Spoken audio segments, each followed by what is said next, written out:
नमस्कार, आप देख रहे हैं न्यूज़ प्लस 21। मैं हूं आपके साथ ललिता चक्रधारी।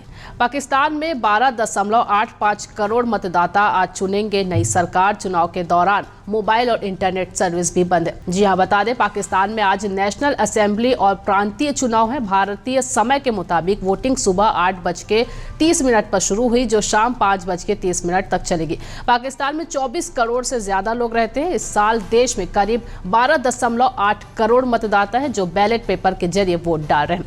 देर रात तक नतीजे सामने आ सकते हैं। चुनाव आयोग आधिकारिक तौर पर 9 फरवरी को नतीजों की घोषणा कर सकता है। चुनाव के दौरान पूरे पाकिस्तान में मोबाइल और इंटरनेट सर्विस बंद है।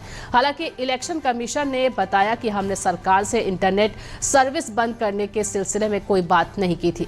पाकिस्तान की नेशनल असेंबली में कुल 336 सीटें हैं। इनमें से 266 पर चुनाव हो रहे हैं, जबकि 70 सीटें रिजर्व्ड हैं।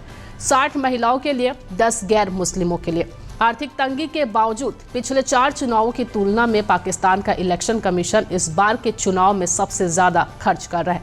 चुनाव आयोग के आंकड़ों के मुताबिक इस बार के चुनाव में करीब 1000 करोड़ रुपए खर्च हो रहे हैं।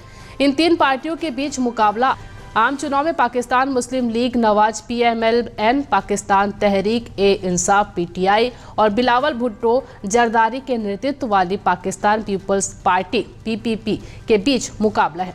लेकिन पूर्व PM नवाज शरीफ के नेतृत्व वाली PMLN सेना की आंखों का तारा बनी हुई है, इसलिए विश्लेषक उसे आगे मान रहे हैं। वही जनता से अधिक लोकप्रिय PTI का चुनाव चिन्ह जब्त होने से उसे निर्दलीय लड़ना पड़ रहा है। लगातार खबरों से अपडेट रहने के लिए देखते रहिए न्यूज़ प्लस 21, आपके हक की बात।